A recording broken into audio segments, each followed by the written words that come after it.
Napakalambot talaga. Init. Ano na. So yung what's up mga boss? So magandang gabi sa inyong lahat. So for today's video magluluto tayo ng paanang manok, kaya or Adidas kung tawagin. So panoorin nyo kung paano ako magluto ng adobo sa gata. Ayan po yung manok na lulutuin ko mga boss. Adobo sa gata. So yun mga boss, tatanggalan ko muna ng kuko. Ayan.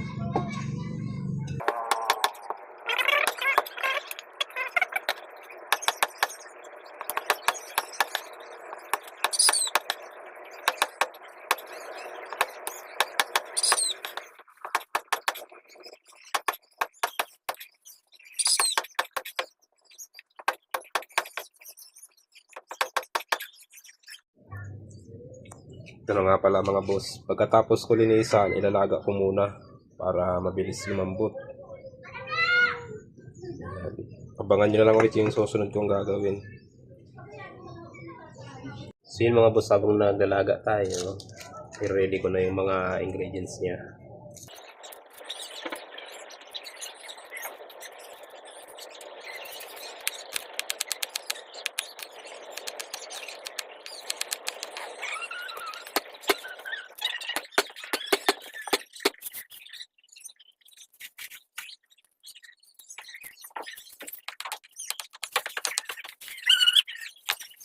Bale, ito po pala mga boss yung panang manok, nilaga ko muna para mabilis lumambot. Tapos ito yung nyug natin, yung gata, pipigain pa yan. Ito rin yung mga ingredients natin: sibuyas, bawang, paminta, laurel, sili. Siyempre may toyo tsaka suka tayo nilalagay, tsaka mantika panggisa. Gigisahin muna natin. Tara, let's go! Yung mga boss, so magpapainit muna tayo ng kawali bago natin ilagay yung mantika. So yan, ilagay na natin yung mantika.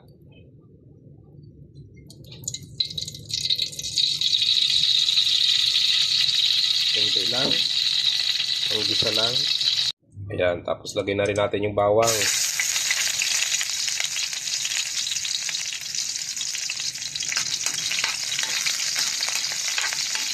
So magalaw yung camera natin kasi walang tagahawak. Sunod natin sibuyas. Hintayin natin na brown. Haluin lang natin.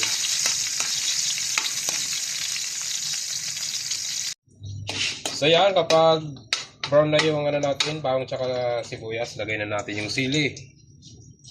Ito yung paanghang. Para maanghang.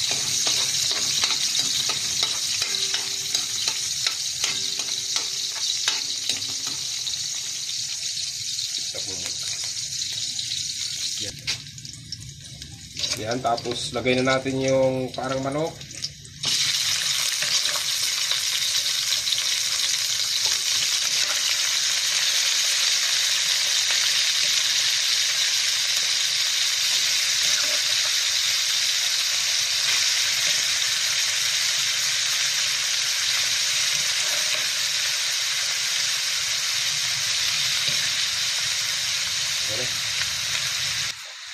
Ayan, pagkatapos ilagay, haluin na natin.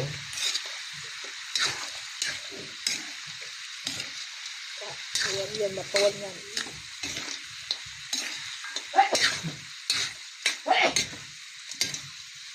Ayan.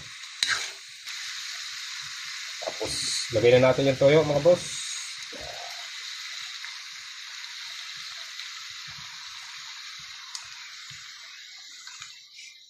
Dami na yata.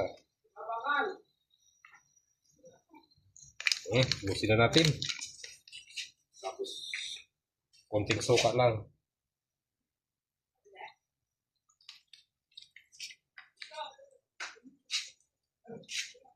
Haluin.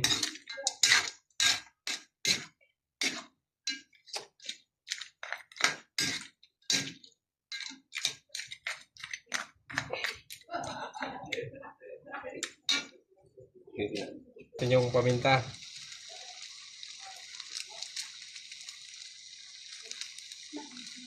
Mano ka ba? Pakarin ka ba?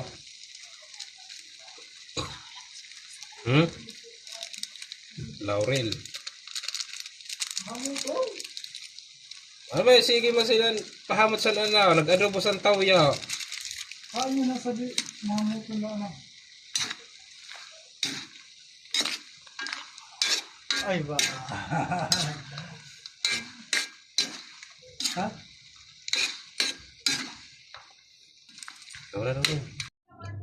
So yun mga boss, habang naghihintay tayo na maluto yung ano,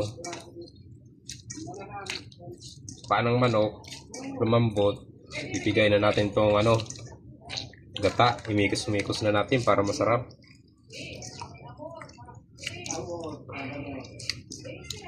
Yan.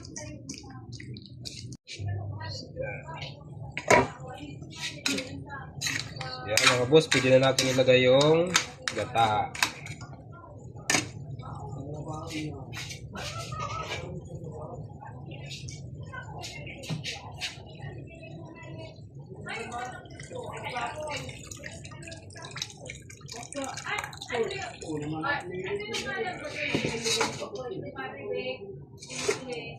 Bigay na din natin ito kasi may atas pa po.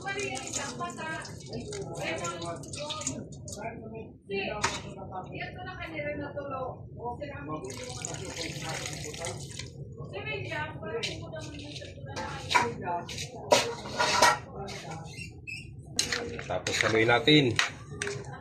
Hintay lang natin na kumunti yung sabaw niya.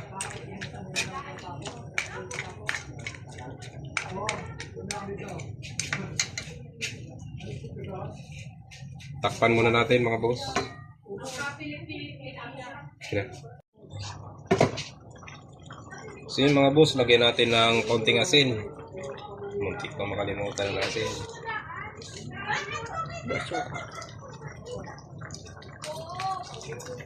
Tapos haluin natin.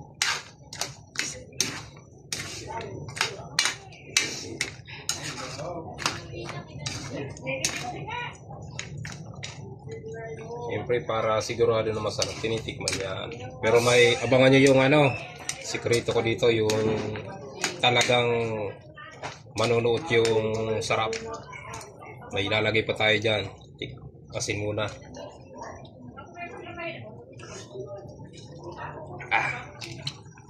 Okay na yung alat niya. So, lagyan natin ng asukal. Ito yung pinaka-sikrito ko dito mga boss. Asukal na may kunting langgam. Ayan o, nilanggam na yung asukal. Sabagay, di na makikita ng mga tao yan. Para matamis-tamis. Ito yung aagaw ng ano, alat. Mag-aagaw yung alat nito sa tamis. Napakasarap nito.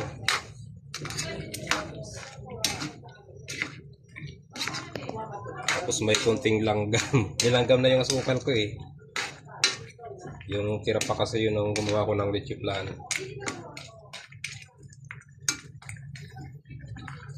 So, tikman natin kung tama na yung tamis niya, yung ano.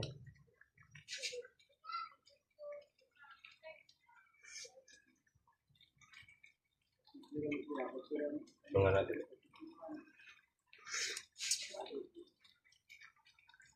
Okay. So takpan na natin hanggang sa kumunti pa yung sabaw niya. So mga boss, tingnan na natin kung malambot na. At tikman muna natin.